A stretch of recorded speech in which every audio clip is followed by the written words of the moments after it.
अब आज चाहिँ first unit introduction to the business of banking, यसमा मिनिङ अफ ब्याङ्क र ओरिजिन अफ ब्याङ्क यो दुईटा हामीले हेर्न खोज्छौँ है।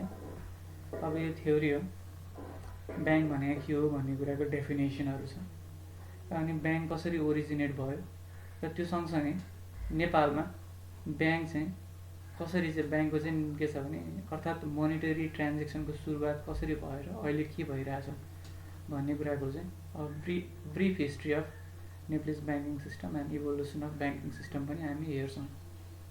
ओरिजिन अफ ब्याङ्क धेरै हेर्दैन, त्यसैसँग जोडिदिएको छु चाहिँ मैले। तिमीहरूको कोर्स अफ स्टडी अनुसार मिनिङ अफ ब्याङ्क र ओरिजिन अफ ब्याङ्क छ सुरुमा, त्यही कुरा हामीले हेर्न खोजिरहेछौँ है। ब्याङ्क भनेको के हो त, यसलाई डिफाइन गर्ने हो। ब्याङ्क भनेको के हो, के बुझ्छ तिमीहरूले हिजो पनि कुरा गरेर। ब्याङ्क भनेको यस्तो फाइनेन्सियल इन्स्टिट्युसन हो, बिजनेस हो, जसले चाहिँ के गर्छ भन्दाखेरि डिपोजिट एक्सेप्ट गर्छ, डिपोजिट लिन्छ होइन पब्लिकसँग, र त्यसलाई चाहिँ लोनको रूपमा एडभान्स दिन्छ अरूलाई।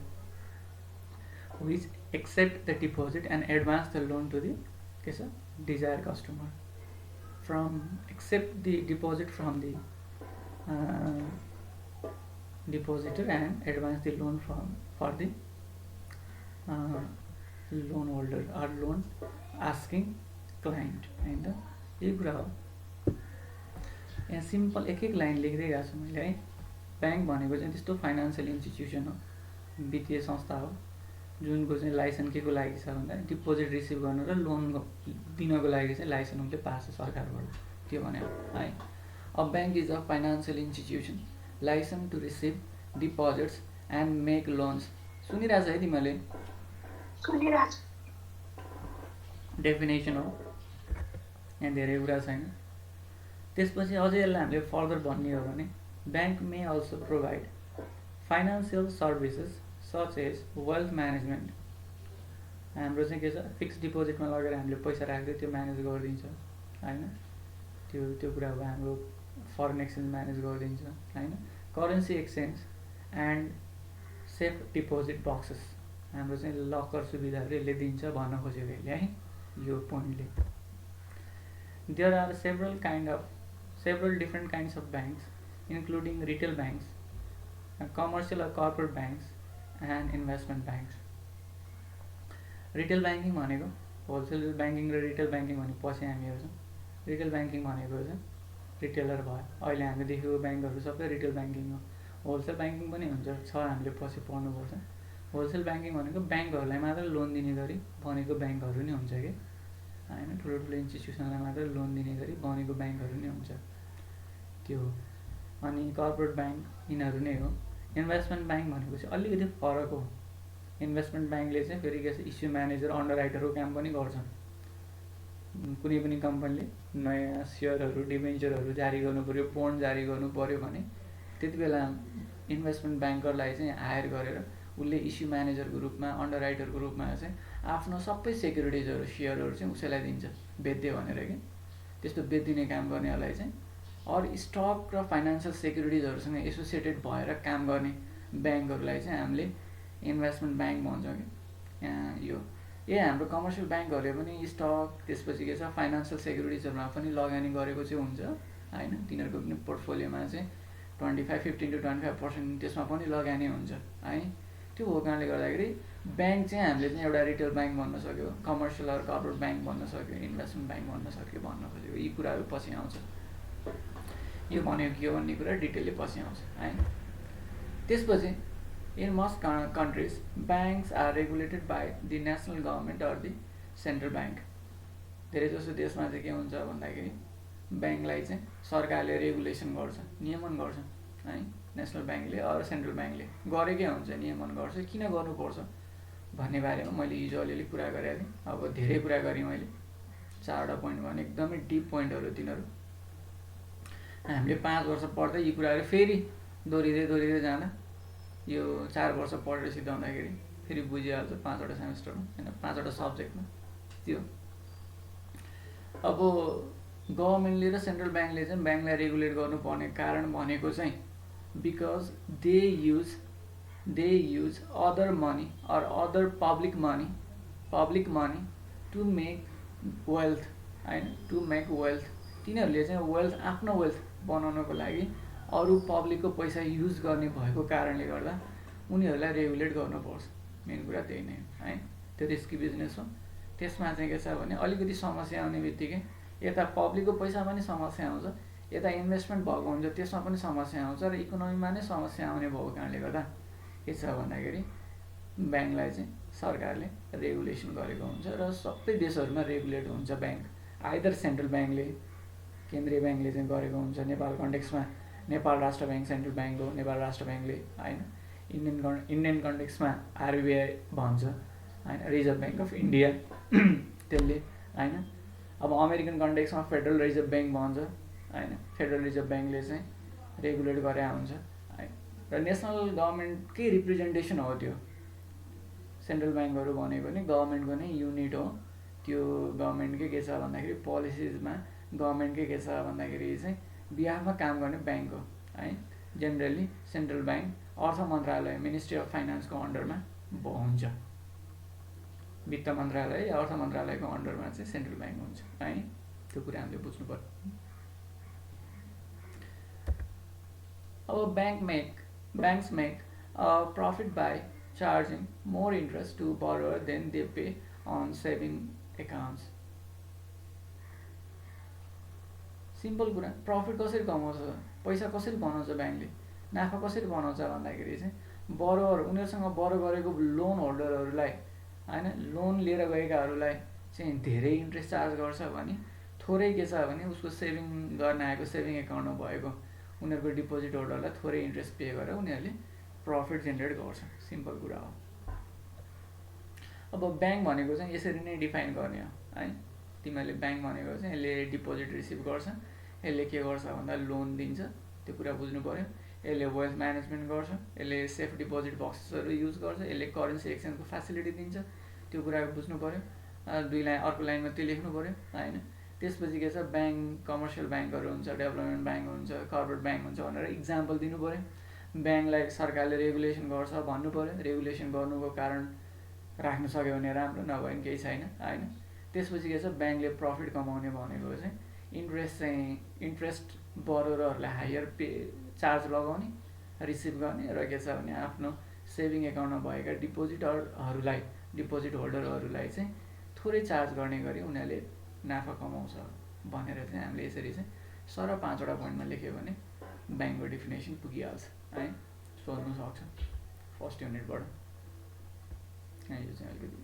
प्रेजेन्टेसनमा आइसकेको छ अब वाट इज ब्याङ्कमा चाहिँ फेरि के छ भने केही विद्वानहरूले केही स्कलर्सहरूले भनेको डेफिनेसन पनि मैले यहाँ राखिदिएको छु किन भन्दा हामीलाई यही गर भनेको छ कि यो कोर्स अफ स्टडीले चाहिँ ब्याङ्क भने मिनिङ अफ ब्याङ्क भनिसकेपछि ब्याङ्कको डेफिनेसन दे अनि त्यसपछि को स्कलरले के भनेको छ त्यो पनि आउटलाइन गर भने हो त्यसले है तिमीहरूले माथि सर र 1 लाइन 2 लाइन 3 लाइन 4 लाइन तिमीहरूले आफ्नो ल्याङ्ग्वेजमा लेखिसकेपछि फेरि एउटा दुईवटा चाहिँ तिमीहरूले चाहिँ के छ फलानुले यो भनेको छ भनेर लेखिदियो भने राम्रो हुन्छ है अब लेख्न सकेन भने केही फरक पर्दैन त्यसैलाई समातेर बस्नुहुन्न किन भन्दा अब मैले स्टडी गर्दाखेरि मैले पढ्दाखेरि चाहिँ मलाई यो फर्मल सिस्टम अफ एजुकेसन एकदमै मन नपर्ने कि एकदमै बुझ्नुपर्ने तर यो डेफिनेसन घोक्नुपर्ने लेख्नुपर्ने कुराहरू एकदम मन नपर्ने सबै आफ्नै ल्याङ्ग्वेजमा गाना गुरुङ लेख्ने खालको बानी थियो क्या मेरो अहिले पनि यो डेफिनेसन लेख्नु पऱ्यो पढाउँ भने झ्याउ लाग्छ मैले हेरेरै लेख्ने घोक्न सक्दिनँ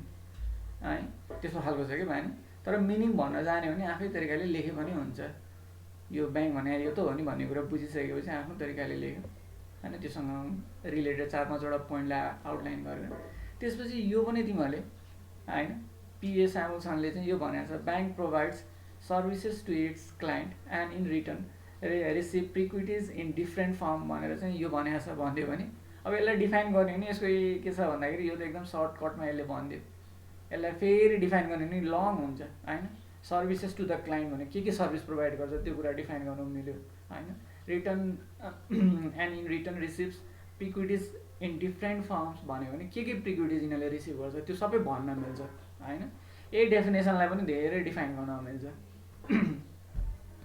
त्यस्तै के छ भने यहाँ सबै आउँछ अब यहाँ क्याम्ब्रिज डिक्सनरीको चाहिँ मैले माथिबाट गरेको थिएँ, तलपट्टिको एउटा प्रेजेन्टेसन त्यतिकै भएछ, त्यही भएर तलबाट सुरु गर्नु। क्याम्ब्रिज डिक्सनरीले ब्याङ्क भनेको के हो भनेर डिफाइन गरिदिएको छ, त्यो मैले एउटा लिएर राखिदिएको छु। An organisation where people and business can invest or borrow money, change it to foreign money etc, or a building where these services are offered. होइन, हामीले ब्याङ्क भनिसकेपछि यो एक्टिभिटिजलाई मात्र नभएर बिल्डिङलाई नै बुझ्छौँ नि, होइन र?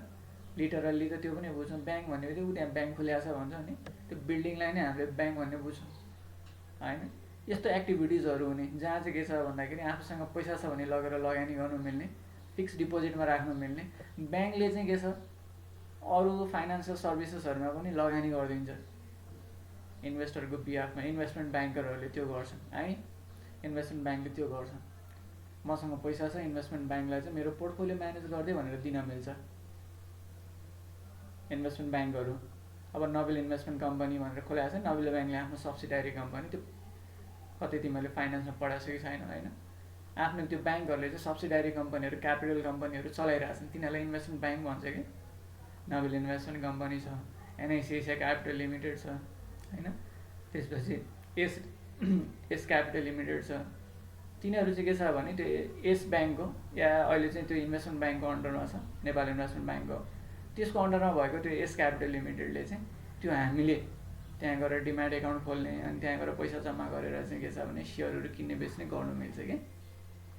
त्यो तिनीहरूले चाहिँ के छ, हाम्रो पोर्टफोलियो म्यानेज गरिदिने, पैसा छ भने इन्भेस्ट गरिदिने, र पैसा चाहियो भने बरो गर्ने काम गर्ने, फरेन पैसा चाहियो भने त्यहाँ लिनु मिल्ने, चेन्ज गर्नु मिल्ने। तर त्यो सबै एक्टिभिटिज हुने बिल्डिङलाई चाहिँ हामीले ब्याङ्क भनेर भन्छौँ भनेर भनेको छ है। क्याम्ब्रिज डिक्सनरीले यसरी भनेको छ भनेर राख्न सके राम्रो है। अब यहाँ डब्लु हक भन्नेले पनि एउटा के छ भन्दाखेरि चाहिँ bank is such an institution which creates money by money only भनिरहेको छ। मैले हिजो लामो डिफाइन गरेको थिएँ कसरी ब्याङ्कले चाहिँ मनी बनाउँछ भनेर। त्यसलाई के छ भने यसले आउटलाइन गर्न खोजेको छ। मनी ब्याङ्किङ सिस्टमले चाहिँ के गर्छ भने मनीलाई फटाफट बढाउँछ अरे। त्यसले लोन दिने बित्तिकै त्यो फेरि डिपोजिट भइहाल्छ, तर त्यो डिपोजिट फेरि के छ भने रिजर्भ राखेर, के रिजर्भ राखेर 5% रिजर्भ राखेर फेरि लोन भइहाल्छ। फेरि त्यो लोन इमिडिएटली त्यति नै डिपोजिट भइहाल्छ, र अनि फेरि त्यो डिपोजिट चाहिँ के छ भने 5% रिजर्भ राखेर फेरि लोन भइहाल्छ। त्यो गर्दाखेरि हामीले क्रेडिट अर डिपोजिट मल्टिप्लायरबाट हेर्दाखेरि 5%को हिसाबमा 1 रुपियाँले 20 रुपियाँको मनी बनाउँदो रहेछ। सेन्ट्रल ब्याङ्कले चाहिँ 1 रुपियाँ पठाएको सिस्टममा भने के छ, ब्याङ्किङ सिस्टमले चाहिँ 20 रुपियाँ बनाउँदो रहेछ। त्यो कुरा हामीले हिजो हेरेका थियौँ, होइन? त्यो भएको कारणले गर्दाखेरि यहाँ यसले त्यसलाई छुनु खोजेको, यसको डेप्थ मिनिङ छ है। माथि क्याम्ब्रिज डिक्सनरीले सिम्पल कुरा गर्यो भने यहाँ अब विद्वानहरूको अलिक डिप मिनिङ हुन्छ। Bank is financial intermediate institution which deals in loans and advance. यसले सिम्पल कुरा गर्यो, होइन? ब्याङ्क इज एन इन्स्टिट्युसन, यो क्रेन क्रसको कुरा है माथिको चाहिँ। Bank is an institution which collects idle money temporarily from public and lend to other people as per need। यो आरपी केन्टले चाहिँ यसरी डिफाइन गरेको छ है। अब यसलाई पनि इन्डेप्थ डिफाइन गर्ने हो भने धेरै लामो हुन्छ, होइन? यहाँ टेम्पोररी मनी, मैले हिजो साधो मान्छे एउटा कथा भनेको थिएँ नि, त्यही कुरा हो। हामीले ब्याङ्कलाई पैसा दिएको टेम्पोररीली हो नि, पर्मानेन्टली त होइन। जुनसुकै समय हामीले झिक्न सक्छौँ। त्यही के छ भने मान्छेले आएर राख्ने र झिक्नेको बिचमा ब्यालेन्स बसिरहन्छ हरेक दिन। त्यही ब्यालेन्सलाई चाहिँ मेन्टेन गर्दै त्यही ब्यालेन्सको आधारमा उसले लोन के गर्ने हो, फरवर्ड गर्ने, एडभान्स गर्ने हो, त्यसबाट उसले नाफा कमाउने हो, होइन? त्यो कुरा हो। ब्याङ्कको डेफिनेसन यति भएपछि पुग्छ होला है, यस्तो लाग्छ मलाई। अझै तिमीहरूलाई चाहियो अझै खोज्न सक्छु इन्टरनेटतिर, यति भएपछि पुग्छ। अब ओरिजिन अफ ब्याङ्क, ब्याङ्क कसरी ओरिजिन भयो भन्ने कुरा केही छ र? ब्याङ्कको डेफिनेसन तिमीहरूलाई सुनिरहेछ?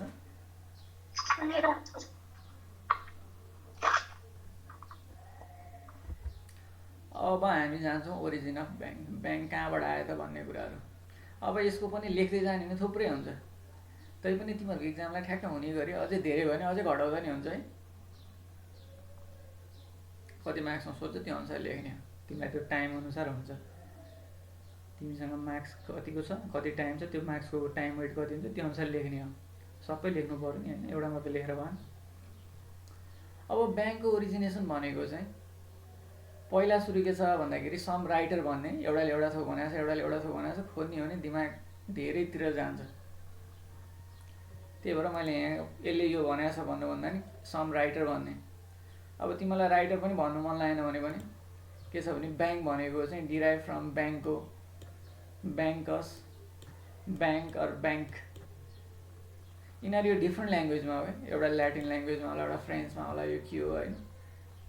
त्यहाँबाट चाहिँ के छ भने डिराइभ भएको bank, which means bench upon which the, अब के छ भने medieval European money lender and money changers used to display their coins। Bank चाहिँ के छ भन्दाखेरि जेनरली बेन्चबाट आएको अरे। यो मध्यकालीन युरोपियन के छ भन्दाखेरि पैसा कर्जा दिने र पैसा साट्ने सटैहरूले चाहिँ आफूसँग भएको कोइन, पहिला त पेपर नोट थिएन, कोइनहरूलाई चाहिँ के छ भन्दा बेन्चमा थुपारेर सो गर्थे अरे क्या, बेन्चमा राखेर चाहिँ के छ भन्दाखेरि चाहिँ देखाउँथे अरे। त्यसैबाट चाहिँ के छ भन्दाखेरि त्यहाँबाट डिराइभ हुँदै ब्याङ्क भएको भन्ने कुरा चाहिँ राइटरहरूले लेखेका छन् भने हो यो है। त्यसपछि के छ भन्दा यति मैले यति एक लाइन लेख्दै थियो, एउटा प्याराग्राफ भन्दै नि एक लाइन भने नि भयो यो। अब वर्ड चाहिँ त्यहाँबाट ओरिजिन भएको। त्यसपछि अब modern banking system started with establishment of bank of Venice in के छ भने 1157 AD इन इटली। इटालीमा चाहिँ के छ भने यो ब्याङ्क अफ भेनिस भन्ने एउटा इस्टाब्लिस भयो 1157 मा। त्यसपछि चाहिँ ब्याङ्कको चाहिँ के छ भने औपचारिक मोडर्न ब्याङ्किङ सुरु भयो भनेर भन्न सक्छौँ हामीले है। त्यसपछि के छ भने this was followed with the opening of bank of Barcelona in 1401 AD। त्यसपछि bank of Amsterdam in 1609 AD, यो पनि एडी नै है, त्यहाँदेखि डी छुटेछ। त्यसपछि के छ जर्मनीमा भएको छ, हामबर्ग भनेको जर्मनी हो 19 के छ भने 1609 मा। अनि यो ब्याङ्क अफ इङ्ल्यान्ड 1694 मा। यो चाहिँ पहिला के छ भन्दाखेरि ब्याङ्क अफ इङ्ल्यान्ड चाहिँ पहिला एकजना धनी मान्छेले सुरु गरे हो, पछि सरकारले त्यसलाई चाहिँ के छ भने राष्ट्रियकरण गरेर त्यो अहिले सेन्ट्रल ब्याङ्कको रूपमा छ। ब्याङ्क अफ इङ्ल्यान्ड चाहिँ सेन्ट्रल ब्याङ्कको रूपमा चाहिँ के छ भन्दाखेरि इङ्ल्यान्डमा छ है। त्यसले चाहिँ पाउन्ड स्टर्लिङ छाप्ने, त्यहाँको चाहिँ ब्याङ्किङ सिस्टमलाई रेगुलेसन गर्ने गर्छ। Which played important role in overall advancement of banking system in the world. अब युरोपबाटै सुरु भयो है, युरोपमै कृषि क्रान्ति सुरु भयो, त्यहाँ नै आर्थिक क्रान्ति सुरु भयो। त्यो कुरा पछि चाहिँ के छ भने संसारभरि नै फैल्यो। त्यो कारणले गर्दाखेरि के छ भने अब फाइनेन्सियल सिस्टमको कुरा अहिले चाहिँ अब अमेरिकाले डोमिनेट गरेको छ, युएसले डोमिनेट गरेको छ वर्ल्डलाई। तर सुरुमा सेकेन्ड वर्ल्ड वार भन्दा अगाडि युरोप नै सेन्टर थियो अमेरिका संसारको है। सेकेन्ड वर्ल्ड वार पछि चाहिँ के छ भन्दा अमेरिका आएको हो। यो यसरी हामीले अर्को लाइनमा मैले के गर्ने भने सुरुमा कुन कुन ब्याङ्कहरू इस्टाब्लिस भएको थियो त भन्ने कुरा चाहिँ आउटलाइन गर्ने है। त्यसपछि ब्याङ्क अफ इङ्ल्यान्डले चाहिँ के गर्यो भन्दाखेरि चाहिँ अब ब्याङ्क नोटहरू इस्यु गर्न थाल्यो 1698 AD बाट है, सरी 1695 AD बाट 94 मा इस्टाब्लिस भएको थियो, 95 बाट उसले चाहिँ ब्याङ्कको नोटहरू प्रचलनमा लिएर आयो। अब ब्याङ्कको नोटको प्रचलन सबैभन्दा पहिला चाइनाबाट भएको हो, तर चाइनिज हिस्ट्री हामीले चाहिँ के छ भने खोतलेर लिन सक्ने स्थिति पनि छैन किन उनीहरूको ल्याङ्ग्वेजै अर्कै छ, उनीहरूको कल्चरै अर्कै छ, उनीहरूको संसारै अर्कै छ। हुन चाहिँ के छ ब्याङ्क नोटको प्रचलन त के छ भने हामीले पढेको सुनेको चाइनाबाट हो नि त होइन। त्यो चाइनामा चाहिँ अब युरोपियनहरू ट्रेड गर्न आएर त्यहाँ चाहिँ ब्याङ्कको नोट देखिसकेपछि बल्ल त्यो युरोप गएको हो। तैपनि हामीले पढ्दाखेरि चाहिँ चाइनाको कुरा चाहिँ स्याडेड भइरहेछ, किन चाइनामा अहिले पनि के छ कम्युनिस्ट गभर्मेन्ट छ, त्यहाँ रेगुलेटेड छ, फ्री इकोनोमी छैन। त्यो भएको कारणले गर्दाखेरि है त्यहाँ क्यापिटलिस्टिक इकोनोमी त छ, तर एउटा के छ भने एउटा लेभलमा चाहिँ कम्युनिजम भएको कारणले गर्दाखेरि त्यो कुरा चाहिँ हामीले यहाँ पढ्दाखेरि एभोइड भइरहेछ। चाइनाको कुराहरू चाहिँ खासै आउँदैन, अब आउन पनि सक्छ। अब ओल्ड लिडर हुँदै गएको छ, 10-15 वर्षपछि आउन पनि सक्छ है। जो लिडर छ त्यसै कुरा त आउँछ नि होइन। त्यसपछि रोयल ब्याङ्क अफ स्कटल्यान्डले चाहिँ के छ भने ओभरड्राफ्ट फेसिलिटी के छ भने 1728 बाट सुरु गर्यो। त्यस्तै के छ भने by the beginning of the 19th century लगभग bank had established a bankers clearing house in London to allow multiple banker to clear the transaction. अब ब्याङ्किङ बिचमा चाहिँ के छ भन्दाखेरि लबक्स ब्याङ्कले चाहिँ के गरिदियो भन्दा ब्याङ्किङ बिचमा चाहिँ ट्रान्जेक्सन गर्ने उनीहरूको चेकहरू क्लियर गर्ने के छ भने क्लियरिङ हाउसको स्टार्ट गर्यो के छ 19th सेन्चुरी बढेर अनि बल्ल ब्याङ्किङ सिस्टम अगाडि आयो भनेर चाहिँ यो वर्ल्डको ब्याङ्किङ सिस्टमको केही सिनेरियोहरू मैले यहाँ राख्दिएँ है वर्ल्ड वाइड सिनेरियोहरू हो। अब ओरिजिनेसन अफ ब्याङ्क भनिसकेपछि यो वर्ल्डको कुरा यति ल्याइसकेपछि पनि हामीले नेपालको कुरा पनि केही राख्नुपर्छ, यतिकै छोड्नु त भएन। नेपालको कुरा पनि हामीले के राख्नुपर्छ। अब यो पछि चाहिँ हामी के गर्छौँ भन्दाखेरि चाहिँ अब brief history and evolution of banking system of Nepal हेर्छौँ। नेपालको चाहिँ के छ भन्दाखेरि ब्याङ्किङ सिस्टमको हिस्ट्री के छ र कसरी इभोल्युसन हुँदै आजसम्म आयो भन्ने कुरा हेर्छौँ है। त्यो अब यसलाई मैले छुट्याएको, यो कसैले छुट्याएन, यो प्रिलिमिनरी एज भनेर मैले चाहिँ के छ भने सुरुको since ancient time to 1994 BS सम्म चाहिँ के छ भने विक्रम सम्वत है माथिको एडीहरू छ वर्ल्डको हेर्दा। नेपालको लागि चाहिँ फेरि मैले यहाँ BSबाट गरेको छु, यसलाई कन्भर्ट गरेको भए नि हुन्थ्यो, भयो नि मैले BSमा राखिदिएँ। 1994 मा चाहिँ के छ भने त्यसपछि उता चाहिँ फेरि नेपाल ब्याङ्क लिमिटेड इस्टाब्लिस भएको छ कि होइन। नेपाल ब्याङ्क लिमिटेड इस्टाब्लिस भएपछि अलिकति ब्याङ्किङ सिनेरियो बनेको छ। अब यो प्रिलिमिनरी एजमा चाहिँ के छ भन्दाखेरि जेनरली ब्याङ्किङ सिस्टमहरू थिएनन् तर ट्रान्जेक्सनहरू हुन्थे होइन। मैले यहाँ फर्स्ट पोइन्ट नेपालको फर्स्ट पोइन्ट मानङ थाहा छ नि सबैलाई, लिच्छवी रिजाइममा चाहिँ मानदेवले इन्ट्रोड्युस गरेको एराउन्ड के छ भने 479 BS मानदेवको रिजाइमको टाइममा उसले चाहिँ मानाङ्कबाट सुरु गरेको नयाँ के अरे कोइन सिस्टम नेपालमा होइन। त्योभन्दा अगाडि गोल्ड सिस्टम नै थियो। अलिकति माथि मैले अलिकति जोड्छु भनेर सोचेको थिएँ। यो वर्ल्डमा ब्याङ्किङ सिस्टम आउनुमा यो इन्टरनेसनल ट्रेडर अनि त्यसपछि गोल्ड स्मिथ भन्छ क्या, यो सुनको डिपोजिट लिनेहरूको रोल एकदम राम्रो छ क्या। यो ब्याङ्किङ सिस्टम आउनुभन्दा अगाडि गोल्ड स्मिथहरूले चाहिँ गोल्डहरू डिपोजिट लिने र गोल्ड नै लोनको रूपमा दिने गर्थे क्या। अनि गोल्ड लोनको रूपमा दिने अनि त्यसपछि के छ भन्दाखेरि त्यो गोल्डले चाहिँ के छ पैसाको रूपमा मिडियम अफ एक्सचेन्जको रूपमा काम गर्ने। अनि त्यो गोल्डको चाहिँ के छ भन्दाखेरि ब्याज चाहिँ फेरि अर्थक लिने, गोल्ड त्यही नै फिर्ता गर्ने होइन, गोल्ड त्यो नै फिर्ता गर्ने र ब्याज चाहिँ अब के छ भने अन्न लिने होला, अनि त्यसपछि वस्तुभाउ लिने होला, कपडाहरू लिने होला, त्यसरी हुन्थ्यो कि। तिनीहरूको रोल पनि के छ भन्दाखेरि यो गोल्ड स्मिथको पनि रोल छ एउटा कुरा।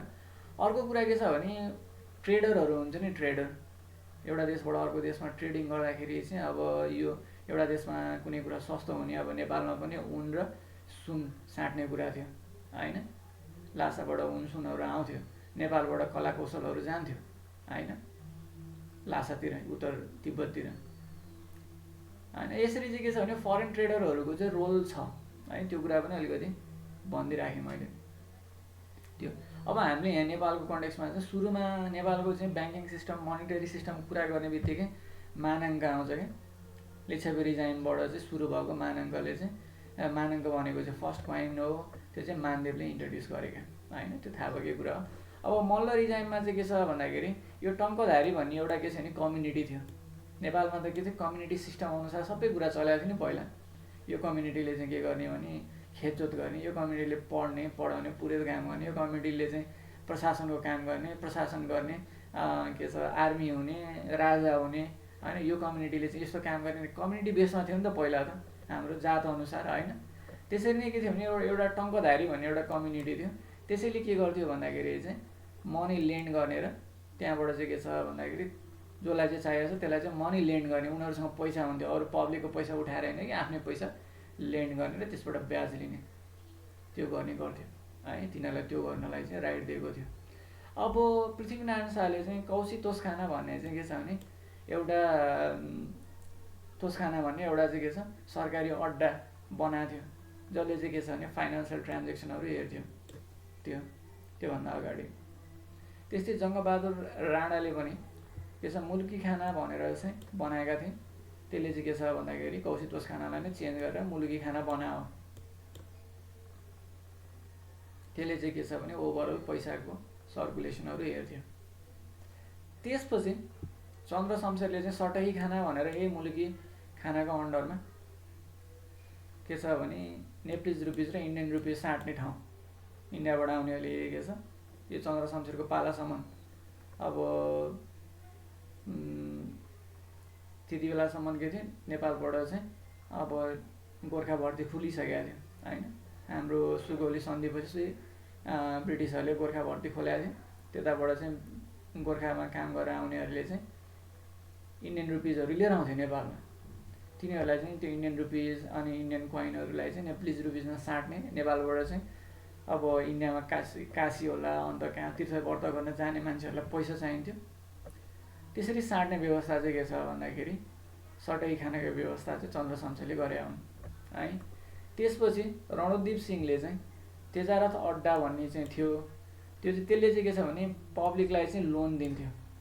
तर यो चाहिँ के छ भन्दाखेरि जेनरल पब्लिकलाई भन्दा पनि के छ गभर्मेन्टको चाहिँ स्टाफहरूलाई र ल्यान्डलर्ड्सहरूलाई, भूमिपतिहरूलाई र स्टाफहरूलाई मात्र दिन्थ्यो लोन। तेजारथ अड्डा भने चाहिँ लोन दिने अड्डा पनि थियो, रणदीप सिंहको पालामा बनेको थियो है।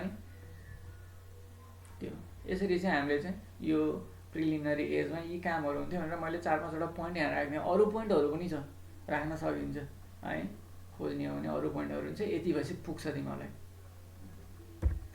त्यसपछि मिडल एज भनेर मैले चाहिँ 1997 देखि 2024 बियरसम्म चाहिँ के छ भन्दाखेरि राखिदिएको छु। अब के छ भन्दा यो फर्स्ट कमर्सियल ब्याङ्क, अर्को मैले अर्को कलर लिएँ यहाँ, फर्स्ट कमर्सियल ब्याङ्क यसले पनि देखेन रातोमा,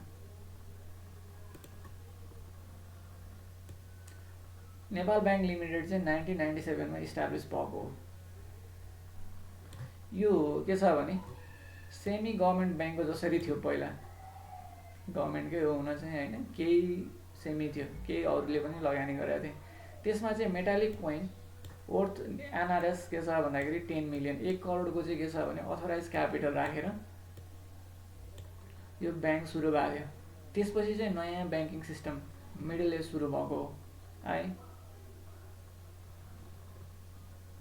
त्यसपछि के छ भने सदर मुलुकी खानाले 2003 मा के छ भन्दाखेरि यो ट्रेजरी हो है, ट्रेजरी डिपार्टमेन्ट हो सरकारको। ट्रेजरी भनेको कोष हो है, त्यही कौशितोष खाना भने जस्तै एउटा ट्रेजरी भनेको कोषै हो, डिपार्टमेन्ट हो। त्यसले चाहिँ के छ भन्दाखेरि 2003 बाट चाहिँ ब्याङ्क नोट इन्ट्रोड्युस गर्यो त्यो भनेको। त्यसपछि 2012 मा नेपाल राष्ट्र ब्याङ्क एक्ट आयो र त्यो अनुसार चाहिँ के छ भने 2013 मा चाहिँ सेन्ट्रल ब्याङ्क अफ नेपाल चाहिँ के भयो इस्टाब्लिस भयो। थाहा छ तिमीहरूलाई सुरुमा को भएको थियो गभर्नर सेन्ट्रल ब्याङ्कको? छैन सर। हिमालयन ब्याङ्क थाहा छ? हिमालयन ब्याङ्क त थाहा छ नि होइन? थाहा छ। हिमालयन ब्याङ्कको प्रमोटर हिमालयन शमशेर जङ्गबहादुर राणा भन्ने जबरा भन्ने लाई चाहिँ के छ भने अब ऊ चाहिँ त्यो बेलामै लन्डन गएर इकोनोमिक्स पढेर मास्टर गरेर आएको मान्छे हो क्या। अनि राष्ट्र ब्याङ्कबाट रिटायर भइसकेपछि हिमालयन ब्याङ्क खोले हो। उनको भूमिका एकदम राम्रो छ नेपालमा ब्याङ्किङ सिस्टमलाई अपग्रेड गर्नको लागि। हिमालयन शमशेर जङ्गबहादुर राणा जबराले चाहिँ हो, जबरा चाहिँ हो फर्स्ट के छ भन्दाखेरि चाहिँ ऊ भएको गभर्नर भएको। अहिले चाहिँ को छन् गभर्नर?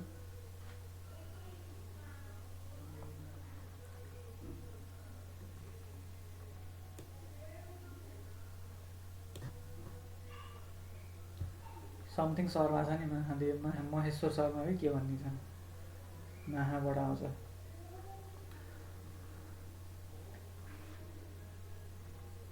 के को गभर्नर भन्नुभयो? एनआरबी को महाप्रसाद अधिकारी। महाप्रसाद अधिकारी कस्तो मेरो ठ्याक्क नआएको। महाप्रसाद अधिकारी छन् अहिले। योभन्दा अगाडि चिरञ्जीवी नेपाल थिए, त्योभन्दा अगाडि खतेवडा थिए क्या होइन, अर्थमन्त्री नि भयो खतेवडा। 2013मा चाहिँ के छ एनआरबी भयो, सुरु भयो है। त्यसपछि के छ भन्दाखेरि 2014मा development bank, first development bank Nepal industrial development bank establish भयो 14मा। पछि यो चेन्ज भएर अर्कैमा भएको छ। अहिले एनआइडिसी क्यापिटल मार्केट हो कि जस्तो लाग्छ मलाई है। अहिले यो चेन्ज भएको छ, अहिले छैन, Nepal industrial development bank change भएको छ। त्यसपछि 2024मा चाहिँ के छ भने ब्याङ्किङ सेक्टरलाई चाहिँ अब के छ भन्दाखेरि रिभाइभ गर्नुपर्छ भनेर एउटा ब्याङ्किङ सेक्टर रिमुभ के छ भने कमिटी बनाएर, रिफर्म कमिटी बनाएर नयाँ ब्याङ्कहरू इन्ट्रोड्युस भएको छ। एग्रिकल्चर डेभलपमेन्ट ब्याङ्क, राष्ट्रिय वाणिज्य ब्याङ्क, नेपाल ब्याङ्क लिमिटेडहरू चाहिँ के छ भन्दा र नेपाल राष्ट्र ब्याङ्क पनि, यिनीहरू चाहिँ त्यसपछि आएका छन् है। यसलाई चाहिँ के छ भने मिडल एजमा मैले राख्ने, यसमा पनि 4-5वटा पोइन्ट छ, यसमा तिमीले 4-5वटा पोइन्ट राख्दा हुन्छ। त्यसपछि अब मोडर्न एज, अब 2024बाट यता 2025मा चाहिँ के छ भने ब्याङ्किङ प्रमोसन कमिटी बनाएको थियो। त्यसले चाहिँ के छ 2031मा कमर्सियल ब्याङ्क एक्ट लिएर आयो र 2033मा पोस्टल ब्याङ्क पनि सुरु भयो। पोस्टल ब्याङ्कले चाहिँ के छ भन्दा गाउँ गाउँबाट चाहिँ हुलाबाट चाहिँ पैसा लिएर आएर जम्मा गर्ने, अनि त्यसपछि त्यसैलाई नै लगानी गर्ने, गाउँतिर ग्रुपहरू बनाउने, त्यो गर्नु थाल्यो 2033 पछि त्यो पोस्टल ब्याङ्क सुरु भएको। त्यसपछि अब after डिक्लेयरिङ free economy and privatisation policy, त्यही लेजिस्फियर इकोनोमी, लेजिस्फियर पोलिसी भनेको क्या यो, लिबरलाइजेसन पोलिसी भनेको इन 2041 BS यो आर्थिक वर्षमा चाहिँ के भयो भने सरकारले अब इकोनोमिक लिबरलाइजेसनमा जानुपर्छ। सरकारले चाहिँ के छ भने निजी क्षेत्रलाई अब व्यवसाय गर्न खोल्नुपर्छ, अब क्यापिटलिस्टिक इकोनोमीलाई बुम गर्नुपर्छ भन्ने कन्सेप्ट लिएर आइसकेपछि बल्ल मोडर्न ब्याङ्किङ सिस्टमले चाहिँ के छ भन्दाखेरि एउटा सेप लिएको है। 2041मा चाहिँ 41 सालमा एउटा joint venture private bank establish भएको छ। त्योभन्दा अगाडि त पब्लिक मात्र थियो होइन, सरकारी ब्याङ्क मात्र थियो। एग्रिकल्चर डेभलपमेन्ट ब्याङ्क सरकारी ब्याङ्क हो, नेपाल ब्याङ्क लिमिटेड सरकारी ब्याङ्क हो, वाणिज्य ब्याङ्क सरकारी ब्याङ्क हो, सरकारी ब्याङ्कहरू मात्र थिए। त्यसपछि चाहिँ के छ भन्दाखेरि नेपाल अरब ब्याङ्क भन्ने चाहिँ 2041मा इस्टाब्लिस भयो। अहिले त्यसको नाम चाहिँ नोबेल ब्याङ्क छ, एट प्रेजेन्ट अहिले चाहिँ नोबेल ब्याङ्क छ है। 2041मा चाहिँ नेपाल अरब ब्याङ्क भन्ने थियो। त्यसमा चाहिँ के छ जोइन्ट भेन्चर भनेको अब बङ्गलादेशको जस्तो लाग्छ मलाई। बङ्गलादेशको चाहिँ के छ भन्दाखेरि चाहिँ इन्टरनेसनल ब्याङ्कले पनि यसमा लगानी गरेको थियो। पछि अहिले यिनीहरूले हटाएर सबै यो नोबेल ब्याङ्कको चाहिँ बङ्गलादेशकै जो सम्झे, तर यो हाम्रो चौधरी ग्रुपको बङ्गलादेशको चाहिँ एउटा कम्पनीले चाहिँ होल्ड गर्छ धेरै सेयर नोबेल ब्याङ्कको। 51% सेयर चाहिँ 50% सेयर चाहिँ बङ्गलादेशको एउटा कम्पनीले होल्ड गर्छ। त्यो नोबेल ब्याङ्कको वेबसाइटमा हेर त्यहाँ थाहा छ, त्यहाँ लेखेको छ। त्यो 50% चाहिँ त्यो कम्पनी चाहिँ फेरि यही चौधरी ग्रुपको कम्पनी हो बङ्गलादेशको है त्यो। अनि 1% एराउन्ड चाहिँ यहीँ नेपालको चाहिँ चौधरी ग्रुपको कम्पनीले या चौधरी ग्रुपले चाहिँ होल्ड गरेका छन् र 51% उनीहरूको छ, उनीहरूले कन्ट्रोल गरेका छन् कम्पनीलाई। त्यो अब अहिलेको सिचुएसनमा चाहिँ ABC गरेर जम्मा 67 ब्याङ्क छन्। उसको अन्तिमसम्मको डाटा हो यो 2077को। अहिले 27वटा कमर्सियल ब्याङ्क, 19वटा डेभलपमेन्ट ब्याङ्क, 21वटा फाइनेन्स कम्पनीज र 76 माइक्रो फाइनेन्स कम्पनीजहरू चाहिँ अहिले के भइरहेछन् भने अपरेट भइरहेछन्। यो सङ्ख्या धेरै थियो पहिला, अहिले घटेको, सबै मर्जिङमा गएर घटेको है। यो भयो हाम्रो brief history of banking system of Nepal. हजुर भन। मर्ज चाहिँ किन हुन्छ, घाटा लागेर किन सर? मर्जिङको कुरा पछि गरौँला, कुनै न कुनै बेलामा आउँछ होला कतै न कतै। त्यो मर्जिङ हुने कुरा घाटा लाएर गर्ने होइन नि त। नेपालमा ब्याङ्कलाई चाहिँ रिफर्म गरेको, सेन्ट्रल ब्याङ्कले मर्ज गर भने भएर मर्ज गरे हो। मर्जिङको चाहिँ के छ भने गभर्मेन्टले मर्जिङ गर्न फोर्स पनि गर्नु सक्छ, मर्जिङ गर्दाखेरि रोक्न पनि सक्छ। त्यसको पोलिसी छुट्टै छ है। मर्जिङको बारेमा कुनै दिन कुरा गरौँला है। मर्जिङमा चाहिँ अहिलेको मर्जिङ हुनुको मुख्य कारण चाहिँ मैले हिजो भने कि भनिनँ, हाम्रो 800 करोडको चाहिँ पैसा लगेर डिपोजिट गरिदियो भने कमर्सियल ब्याङ्कको लाइसेन्स पाइन्छ भनेर भनेको थिएँ नि मैले, होइन? यो 2016 अगाडि कमर्सियल ब्याङ्कहरूको चाहिँ लाइसेन्स लिन 200 करोड रुपियाँ भए हुन्थ्यो। त्यसपछि एकैचोटि 800 करोड पुर्याइदियो, 4 टाइमले बढाइदियो कि तिमीहरूले मर्ज गर, होइन? कि तिमीहरूले मर्ज गर कि क्यापिटल पुऱ्याउ भन्थ्यो। तिमीहरूले क्यापिटल पुऱ्याउ या मर्ज गर भन्थ्यो। आफैले क्यापिटल पुऱ्याउन सक्नेहरू चाहिँ भए, जस्तो हिमालयन ब्याङ्कले आफैले क्यापिटल पुऱ्यायो, होइन? स्ट्यान्डर्ड चार्टर्ड ब्याङ्कले आफैले क्यापिटल पुऱ्यायो, नोबेल ब्याङ्कले आफैले क्यापिटल पुऱ्यायो तिनीहरूले। अब अरू ब्याङ्क जसले चाहिँ के छ भने क्यापिटल पुऱ्याउनु सकेन, तिनीहरूले चाहिँ के छ भन्दाखेरि चाहिँ अब मर्जिङमा जानु पऱ्यो। 4 टाइमले क्यापिटल बढाउनु भनेको च्यालेन्जिङ कुरा हो नि, होइन? जो इन्भेस्टरले त्यसमा इन्भेस्ट गरेका छन् पहिला गरेको इन्भेस्टमेन्टमा 3 टाइम चाहिँ थप्नु पऱ्यो। त्यो भएको कारणले गर्दाखेरि मर्जिङ भएको। मर्जिङ हुनुपर्ने अरू कारणहरू पनि थिए, त्यो कुनै दिन डिस्कस गरौँला, है? यो भयो। अब फाइनल्ली लास्ट 10 इयरको कुरा पनि अलिकति गरौँ। अब अहिले यो लास्ट 10 इयरमा चाहिँ हाम्रो ब्याङ्किङ सिस्टममा एकदमै राम्रो रिफर्म आएको छ, एकदमै ठुलो रिभोल्युसन हामीले देख्छौँ कि। अब क्यास मेसिनको इन्ट्रोडक्सन भएको छ, होइन? त्यसपछि के छ भने इन्टरनेट ब्याङ्किङको कुरा छ, मोबाइल ब्याङ्किङको कुरा छ, वालेट मनीको कुरा छ। अहिले आएर फेरि के छ भने इन्टरनेसनल ट्रान्जेक्सन पनि गर्न पाउने गरी $500 डलर कार्डहरू पनि हामीले भर्चुअली लिन सक्छौँ। अहिले के छ भने हाम्रो रिफर्म एकदमै ठुलो भएको छ अहिले लास्ट 10 इयरमा, है? डिजिटाइजेसन एन्ड अटोमेटिक ब्याङ्किङको अहिले के छ भने त्यो छ, होइन? यहाँ के कुराहरू मैले गरेको छु, यहाँ के छ भन्दाखेरि क्रेडिट कार्ड चाहिँ नेपालमा नोबेल ब्याङ्कले 1990मै लिएर आएको थियो। त्यतिखेर नेपाल अरू ब्याङ्क थियो, नोबेल ब्याङ्क थिएन, होइन? यो एडी हो, यो माथि एडी र बिएस भएको ठाउँमा कन्फ्युज हुन्छ भनेर मैले बिएसमा चाहिँ राखिदिएको छु, है? अब के छ भन्दाखेरि हिमालयन ब्याङ्कले पनि 1995मा लिएर आएको थियो। तर त्यतिखेर के छ भन्दाखेरि मान्छेले यसलाई युजै गरेनन्, कामै लाएन, किन पैसा नै धेरै थिएन, मान्छेसँग पैसै थोरै हुन्थ्यो, ब्याङ्कको खाता खोल्ने नै थोरै थिए, होइन? पैसाको एक्सेस सबैमा थिँदा पनि थिएन। हामीले कन्भेन्सनली नै चलिरहेको थियौँ भने त्यतिखेर त्यो युज भएन, तर तिनीहरूले लिएर आएको चाहिँ थिए, है? त्यो कुरा।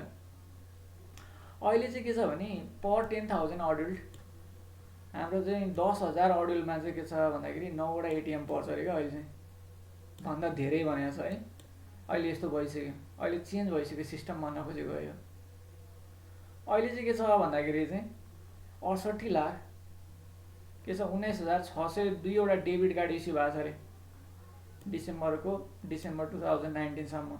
अहिले त बढी पनि सक्यो होला सेन्ट्रल ब्याङ्कको डाटा अनुसार। भनेको मतलब के छ भने अहिले चाहिँ हाम्रो डिजिटल ब्याङ्किङको रिभोल्युसन जस्तै आएको छ। धेरै मान्छेसँग के छ कार्ड छ, कतिजनासँग डबल ट्रिपल कार्ड नै होला, मसँग त 3टा ब्याङ्कको कार्ड छ, होइन?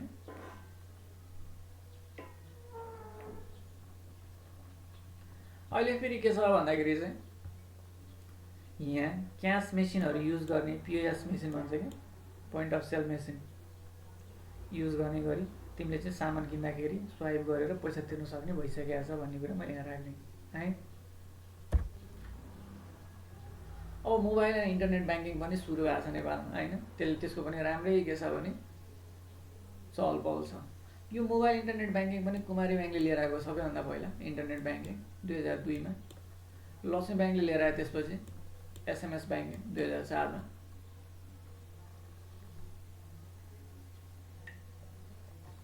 अब यसको लागि चाहिँ के छ भने मोबाइल र इन्टरनेट ब्याङ्किङ चलाउनको लागि मान्छेसँग मोबाइल र इन्टरनेट त एकदम सबैसँग हुनु पऱ्यो नि त।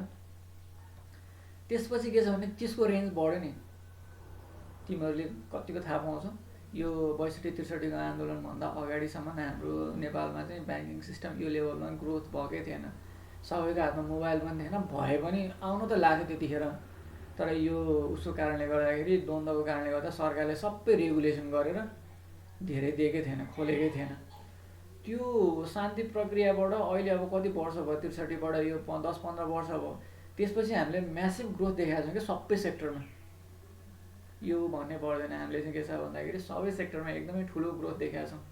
त्यसको इम्प्याक्ट के छ भने हाम्रो ब्याङ्किङ सेक्टरमा पनि देखिएको छ। त्यही हो कुरा। अब अहिले चाहिँ के छ भने एनआरबीले पनि के छ भन्दाखेरि डाइरेक्टिभ्स लिएर आएको छ, अनलाइन पेमेन्ट डाइरेक्टिभ्सहरू है, पेमेन्ट डाइरेक्टिभ्सहरू लिएर आएको छ।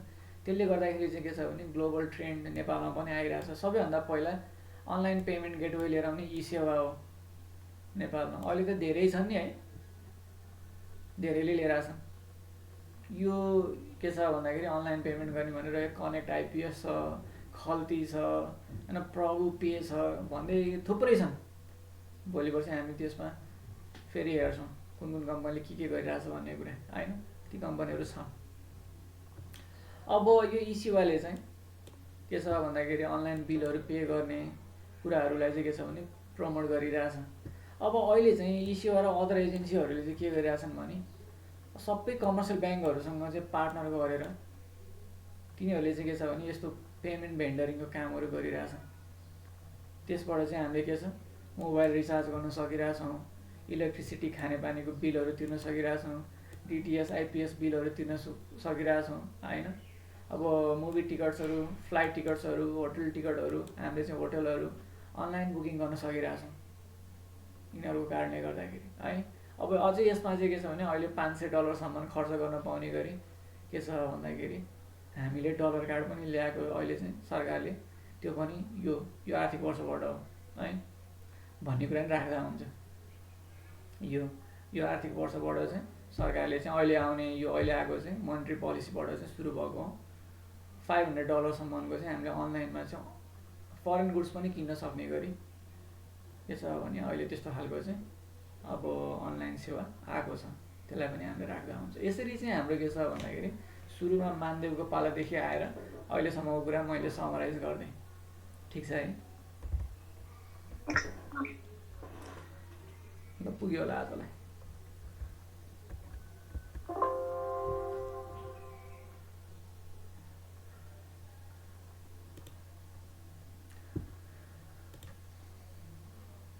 ठिक छ निशा? ठिक छ सर। सविता ठिक छ? ठिक छ सविता? ठिक छ सर। सुन्दैन अलि तिमी अलिक पछाडि बसेको छौ क्या हो? होइन सर। ल ठिक छ सुनिरहेको छैन भनेर चेक गरे हो क्या मैले, म त कराइरहेको छु।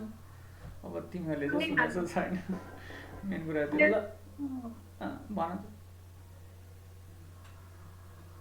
बुझेकै छ, सिम्पल कुरै हो यो होइन, थ्योरी न होला। सर फेरि पढ्नु त परिहाल्यो, भोग्नु परिहाल्छ। अब यतिको डिस्कसन गरेपछि भइहाल्यो नि। ल आज यति गरौँ है, एन्ड गरेँ है मैले। ल